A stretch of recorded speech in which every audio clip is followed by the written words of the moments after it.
Hello, Ground Passers, and welcome to episode 42.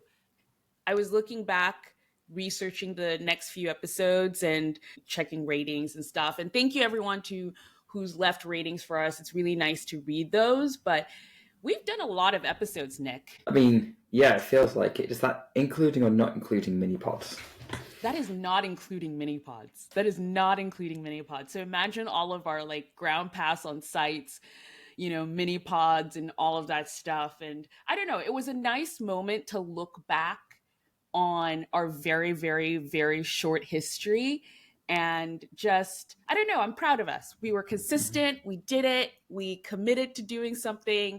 And I love when that happens. And it was really nice looking back at old episodes and listening to us. And, I think sometimes, at least I do, I don't know about you, but I have imposter syndrome a lot.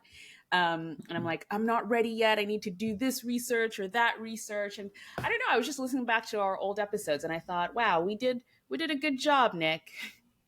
You do research? Sometimes I just wake up and I'm like, oh, it's time to record.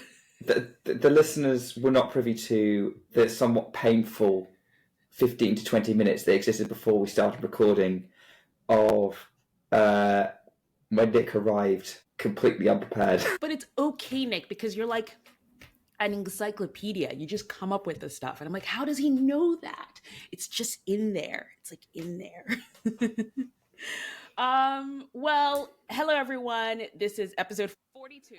We are pre-recording this as we have pre-recorded a bunch of episodes that you're going to be hearing over the month of December because we're going to take a nice, well-deserved break in the month of December. So we're recording this in November. Hope everyone had a happy Thanksgiving. This episode, we're going to be discussing mostly Next Gen, which when you're hearing this is 2 days away. So I hope this is a good prep episode for you to listen to and you know who the players are and what to expect at the Next Gen tournament. So Next Gen, what's Next Gen? Next Gen is very similar to the ATP Finals in a way. It's an end of year event where the top 8 under 20 players participate in a competition to find out who is, the champion, the Next Gen. Players who have participated before, Carlos Alcaraz, Yannick Sinner, Francis Tiafoe, Alex de Minaur. I think this is a really great tournament where you can learn who's next, who's coming up. And I think that's why the ATP started the Next Gen competition, because they wanted to sort of, after the big three, once the big three are out, like who can tennis fans latch onto? So I think they created this tournament to help promote that. We talked in depth about like the structure and how it goes on episode 5, way back in the day, episode 5 of the podcast. Nick and I discussed like the structure and everything. So I'll link it below if you want to get into that.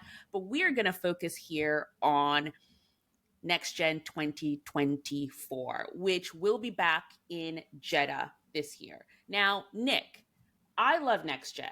You are not so much on the level I'm at, right, with this tournament? I love the concept.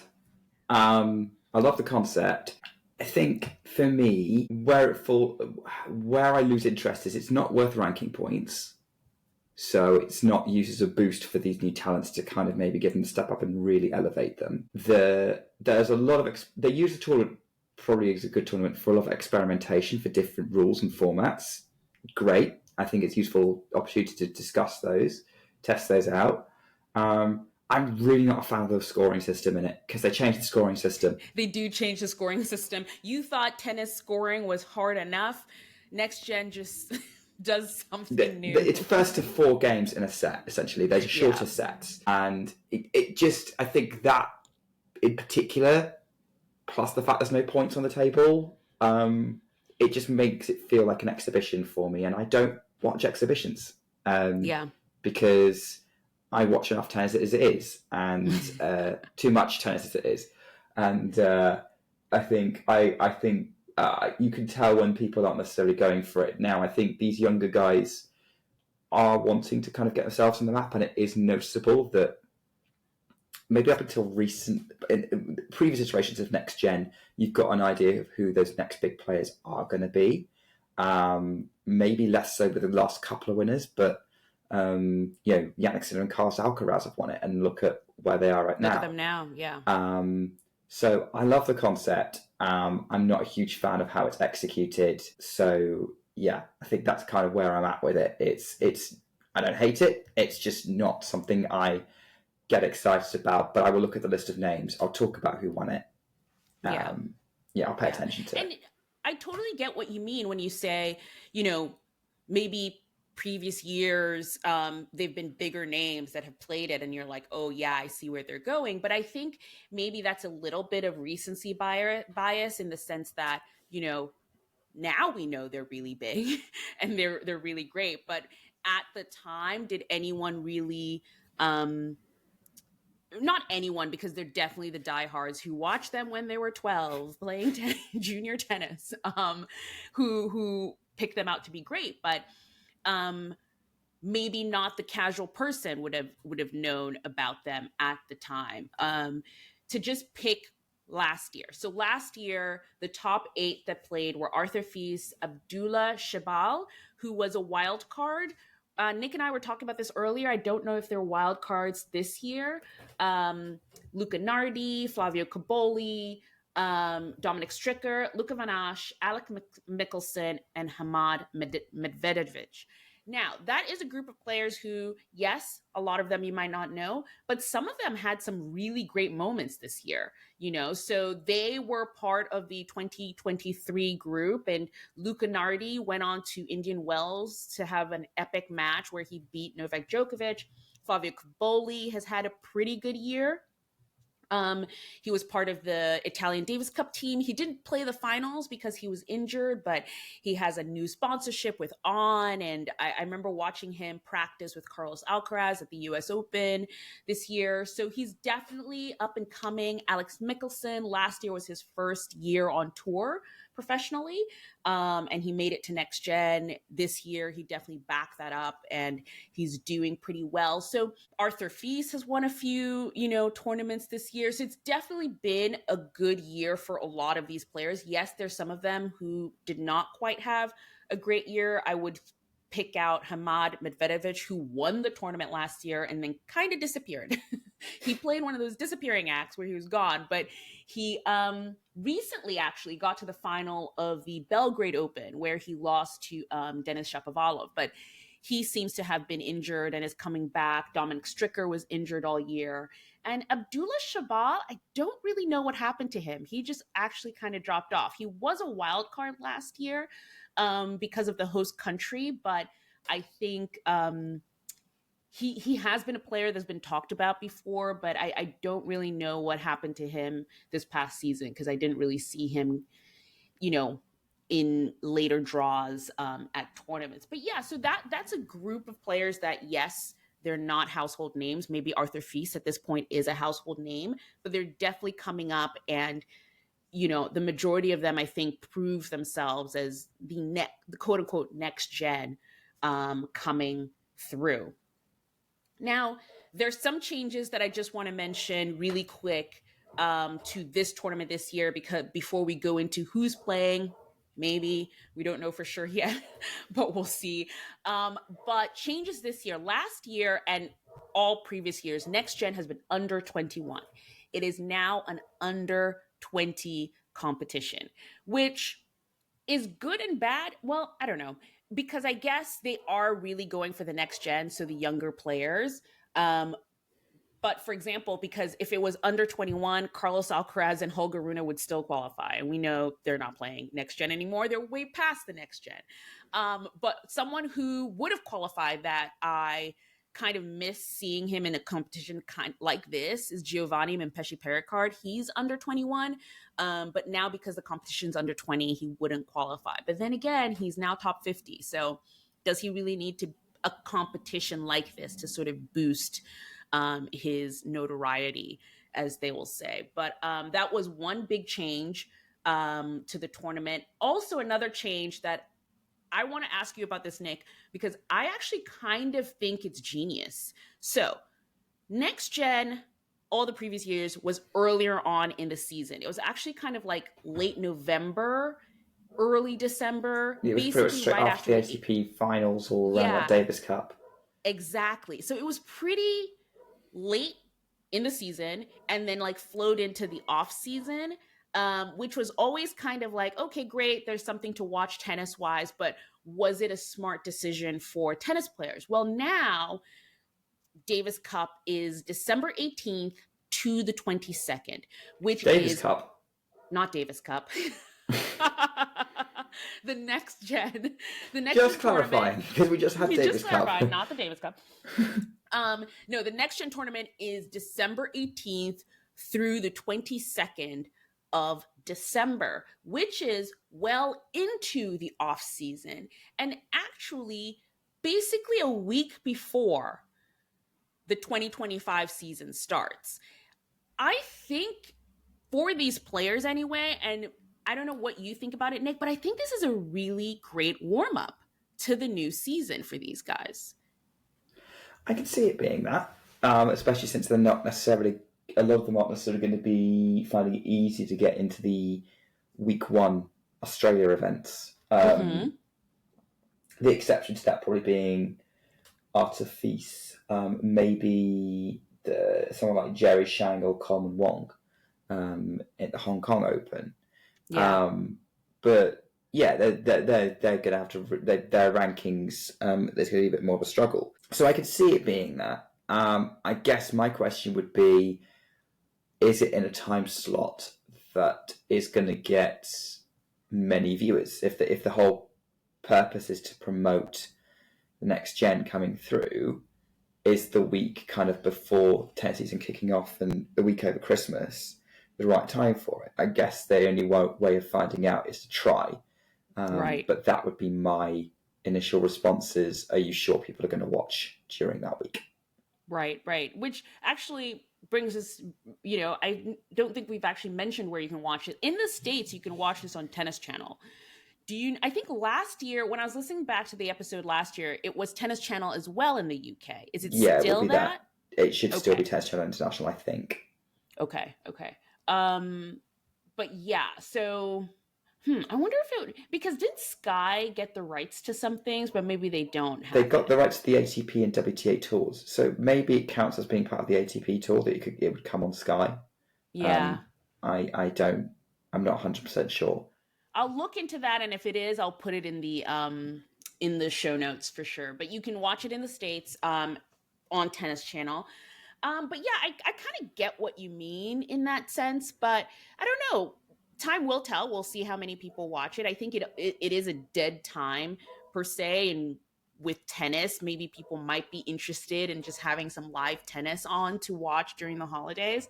Um, but I just thought it was like a really great, like you said, like a lot of these players might not make it into sort of, or if they're not playing United Cup, which we'll talk about in our next episode, they might not get the chance to sort of have a warm up into the Australian Open, if that's something they're playing. So this might actually be a good warm up to that, where I feel like a lot of players spend their off season in the Middle East anyway, or in Australia. So this might be putting them in the right place at the right time. I don't know. It'll be really fascinating because I kind of want to see what all these players like do at the Australian Open. Like I want to see if this is actually a theory that is accurate. And yeah, so we'll see.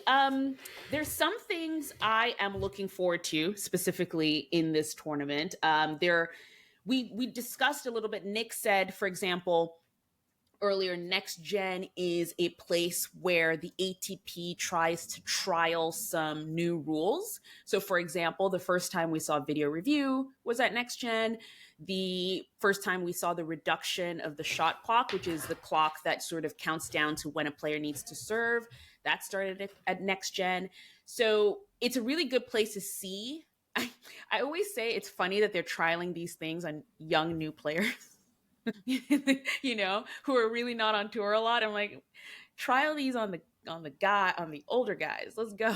But anyway, we see a lot of these trials, but the main thing I am looking forward to, that happened for the first time last season, and I really hope they bring it back this season, is base camp. Base camp was a kind of mini competition that they had last year between all 8 players, where they had like these athletic ability tests. So they had like sprinting, jumping, cognitive tests, and things like that. And if you watch American football, it's kind of like the combine. So you've seen something like this. And I just thought it was so much fun. Arthur Feast won it last year. And I No just think surprise. I mean, so fit, So I'm really excited to see them bring it back. I really hope they do, because I think it'll be really fun. I'll link the video of the old one, of the one that happened last year, because it's just something I thought they would bring it to the main tour. Like, can you imagine if they did ATP Finals base camp? That would be a lot of fun. It would be, right? Like, I think it would. It's just something different, and I think a lot of people, and let me know if you think differently, but I think a lot of people don't realize how athletic tennis players are. Like, I think they're just like, oh yeah, they hit a tennis ball really hard back and forth, but they don't really see them as endurance athletes, which they are, in my humble opinion. They are. They I think sometimes play tennis matches for 4 hours. it depends. Yeah, I was going to say, it depends on how much your exposure to the sport is.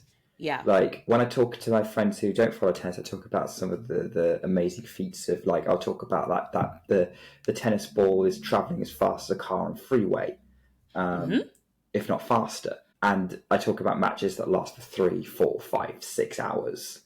And that kind of changes everything. Like, how do you keep going? How do you do that? And I think that changed the perception of it. And I guess it depends on how much tennis you've been exposed to. Because the minute you get exposed to those longer matches, or you go and watch a tennis player in action, you're not going to get that.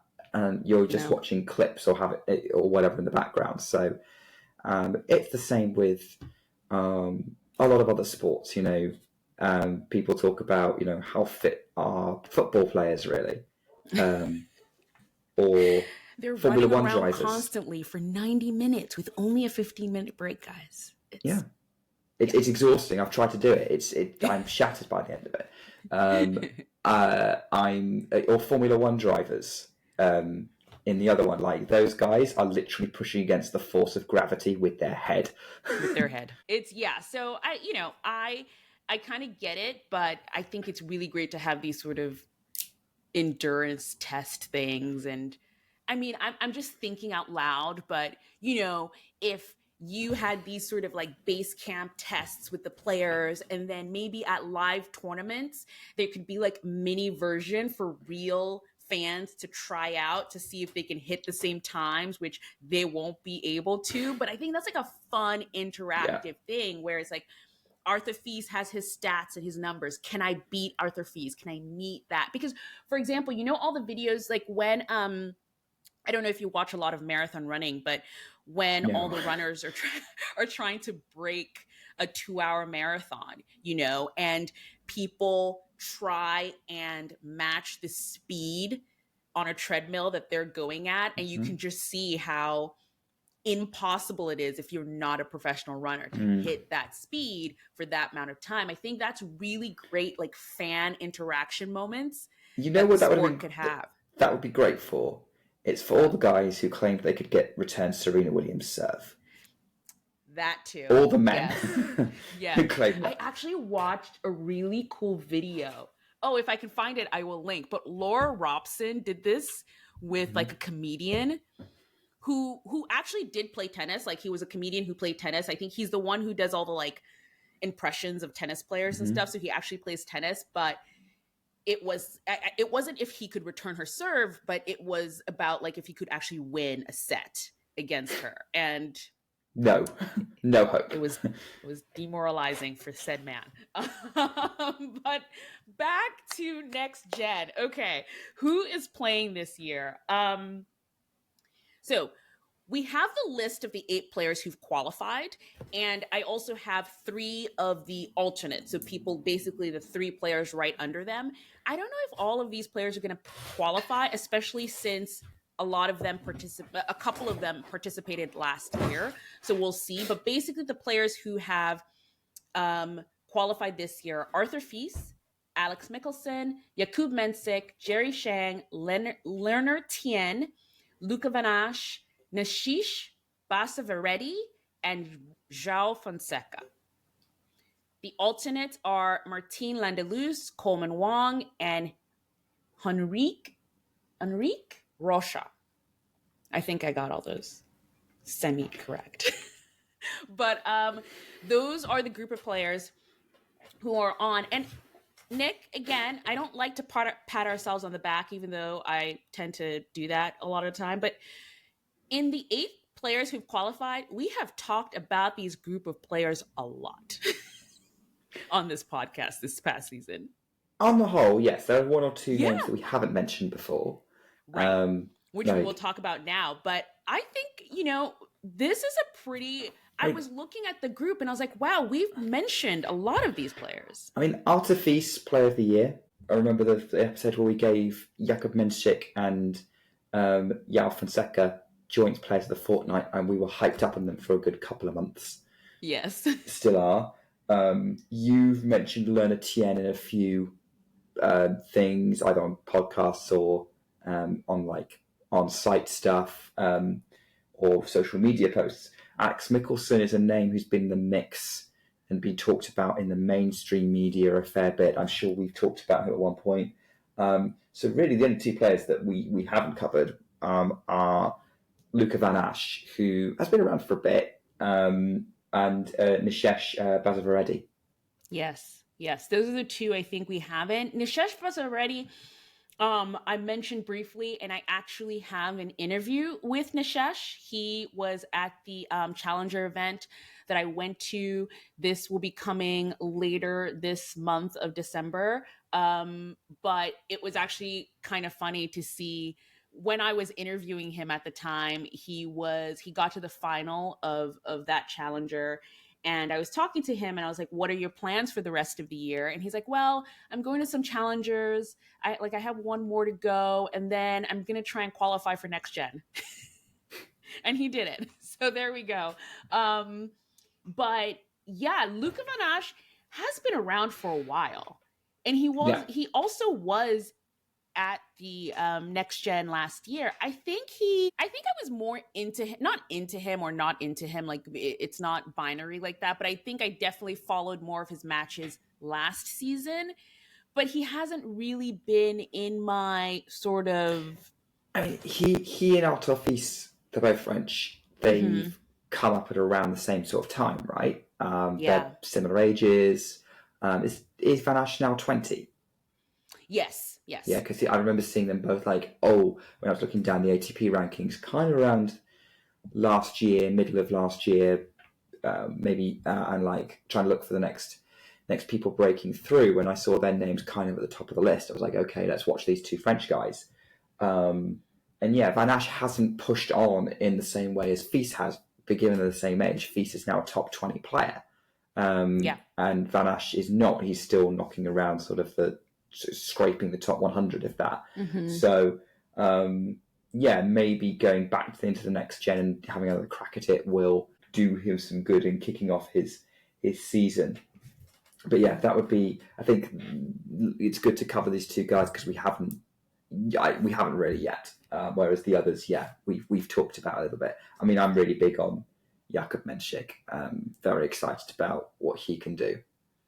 Yeah, he's definitely one to watch. And I don't know, we talked about Jerry Shang a lot. I think Leonard Tien is someone who we've brought him up from time to time. He went on a tear in the US Challenger circuit, winning every single match. I think when he showed up at the US Open, he was unbeaten. He just won everything. It was kind of a crazy record. So he's someone I'm looking forward to seeing. Yeah, I think it's a really good group. And even in the alternates, because, we've mentioned these names, and I think we talked about this earlier, Nick, but I don't think Arthur Feast does this tournament. Yeah, so yeah, because we've seen it before where people have qualified after having broken through and they don't play it because they don't need to. Yeah. Like, these are for the guys who are kind of preparing and kind of getting showed off. I think Arthur Feast, particularly after his heroics in Hamburg earlier this year, where he won there, he's obviously won Turkey. He's won 2 500s. It's very hard to win a 500. Yeah. There's a reason why it's kind of the third tier of tournament. I'm not convinced he's playing this. I don't think he feels the need to do it.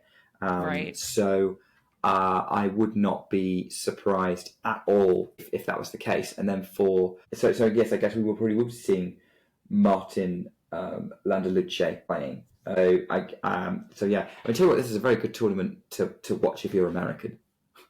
Yeah, we have a big contingency this year. I guess we didn't really say where everyone's from, but obviously Arthur Feast and Luca Van Assche, they're French. Alex Michelsen, Nishesh Basavareddy, and Leonard Tien are American as well. Jakub Mensik is from the Czech Republic. Joao Fonseca is Brazilian, and Jerry Shang is from China. Yeah, Shang is actually someone else I'm super excited about, by the way. Whenever I watch him, he's super entertaining. Yeah. I meant to add that in earlier, but then for the alternates, Martin Landaluce is Spanish, Coleman Wong is from Hong Kong, and Henrique Roca, I'm going to be honest, seeing that name on your list, he's Portuguese. Mm-hmm. It's the first I've ever heard of him. Really? The only reason why I've actually heard of him is that there's a tennis journalist I follow who's from Portugal who talks about him endlessly.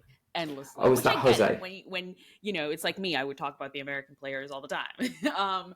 But that's the only reason why I'd heard his name. I have not watched him play. I think he's far off. He would need 3 people to withdraw for him to be able to actually participate. He might be able to go as an alternate if Martin Landaluce gets in. Landaluce, I think that's how you say it. Landaluce, yeah. If he gets in. But yeah, so again, a great group of guys, people that I think I would want to see. And you might be thinking, dear listener, wow, I thought this was Equal Opportunity Podcast, and you guys have spent the last, 40 minutes talking about men's tennis. Where is the WTA? Where is the WTA, Nick? The WTA is suddenly wakes up having fallen asleep in its chair, going, what?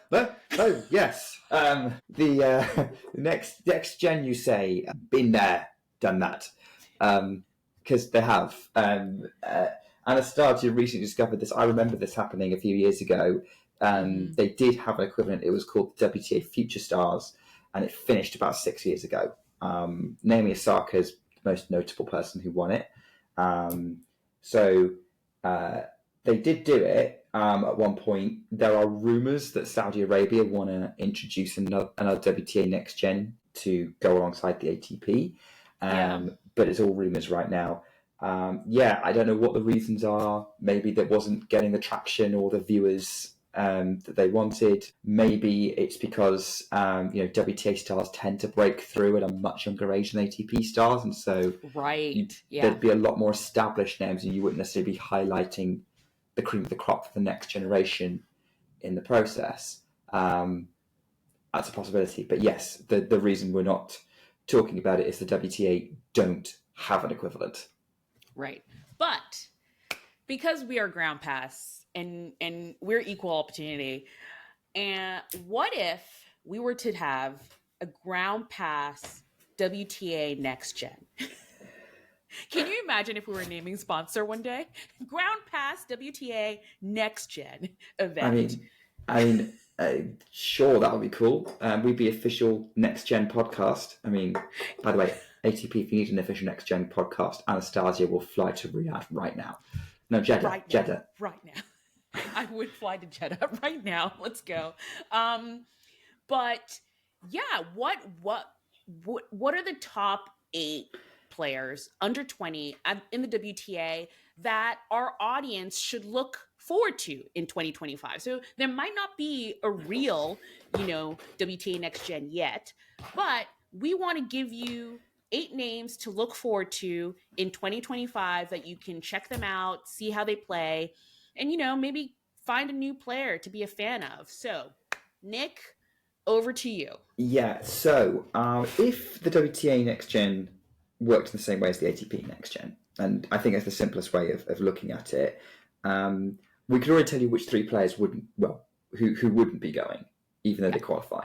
Coco Gauff is 20. She would qualify. She wouldn't go because she's already a Grand Slam champion, in the same way that Carl Alcaraz wouldn't go to last year's, even though they qualified. Diana Schneider's had a big breakthrough year. She's 20. Mira Andreeva would qualify. I don't think she would ever turn up for that because she's really much proved herself to be a step above in the rest of her peers in development. Linda Noskova is an interesting one because she is the 26th in the world. She's kind of in that weird art of feast bracket of would she play, would she not? Yep. I don't know. I think, she probably could if she wanted to, but again, she's kind of made some statements this year, winning a title, winning the week before the US Open, going several rounds with Iga Swiatek multiple times and winning one of them. So I think she's kind of made her point. So I guess for me, like the most realistic top 8 you would look at would be, you've got yourself some Americans in there. So Ashlyn Kruger, who is much talked about. She has kind of knocked on the door of top 50, didn't break through, but she's locked into the top 100. You've got Robin Montgomery as well. She seems to be on a trajectory of breaking into the top 100 very, very soon. You've got Mira Andreeva's sister, Erica, who made some waves at the end of the season by beating Mira and also beating Danielle Collins. You've got some Australian talent coming through with Maya Joint, who is 18. There have been a lot of jokes about that name. And Talia Gibson as well would just sneak in. And they're both Australian. Gibson would probably just get in ahead of German player Ella Seidel, who is 19. Literally 1 place ahead. So Seidel would probably be the next alternate. You've got Canadian player Marina Stokusic, who made some waves at the Billie Jean King Cup in the last year actually, in the finals with Fernandez, contributed to them winning the tournament. And she's been, again, rising up this year. She's 20. She's in kind of Grand Slam qualies at the minute. And you've got Romanian player Anka Todoni, and you've got a Japanese player Ai Ito and Chinese player Saizhou Wei, both 20.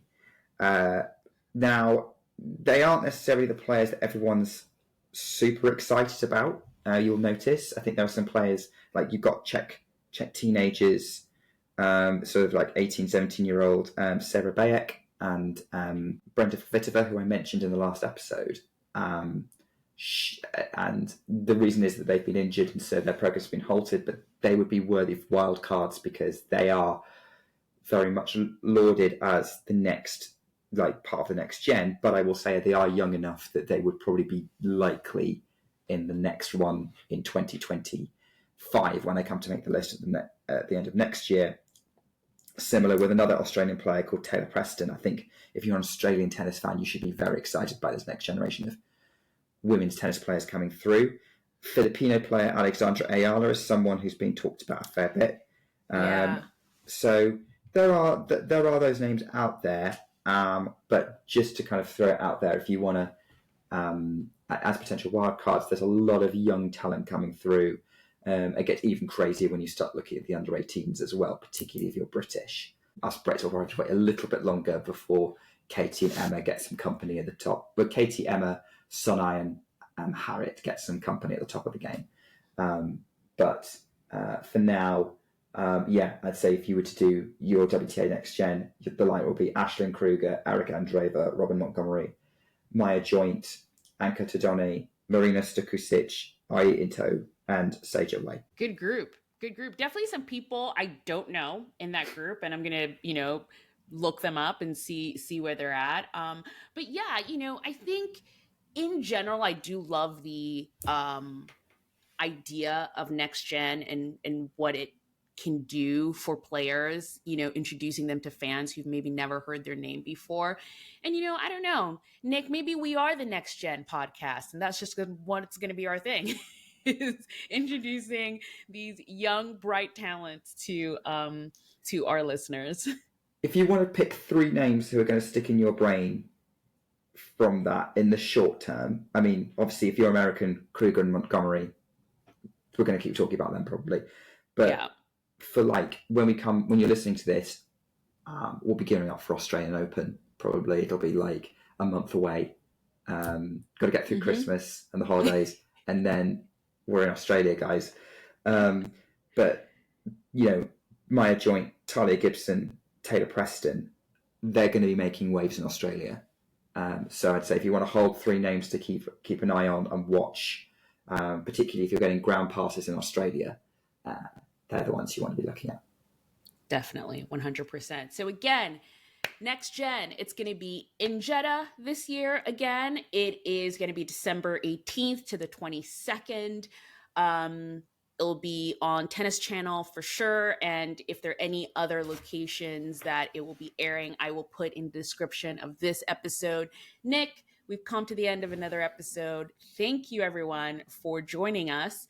And yeah, again, do the usual things, give us 5 stars, like, rate, subscribe, do all the good things. It's been really great. It just so happens, as I was recording this, I realized it is the last episode of season 1 of Ground Pass. I didn't realize until I put our rundown together. So it's been a great season. Excited for season 2. I think it's going to be the season of the super coach, but we'll talk about that in season 2. Bye, guys. Bye, everyone.